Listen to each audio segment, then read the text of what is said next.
mu barkanmu da warhaka. Da fara dai muna so ku danna mana subscribe a wannan channel ɗin tamu. Idan ba ku subscribing ba tun a baya kenan. Idan kuma kun subscribing to ku danna ƙararrawar sanarwa. A wannan rana ta Juma'a, Sheikh Ahmad Gumi ya yi martani ga mai magana da yawun shugaban ƙasa, wato Malam Garba Shehu kenan.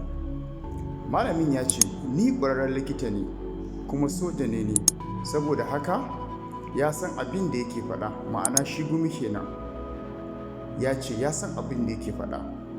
Ya ƙara da cewar ni soja ne, likita kuma malami mai digiri 3, saboda haka ba zan yi shiru ba, in ji Sheikh Gumi.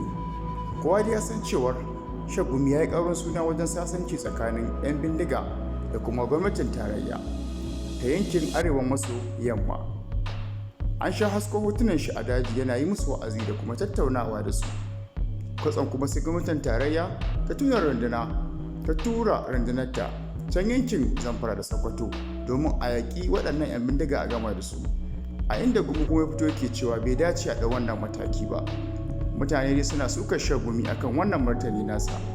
Menene ra'ayin naku game da Sheikh Abubakar Gumi na cewar bai dace a 'yan bindiga lugude ba?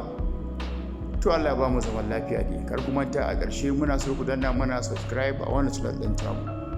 Idan kuma har kun yi subscribing tun a baya, ku lallaɓa ku danna mana like da kuma ƙararrawar sanarwa. Mun gode.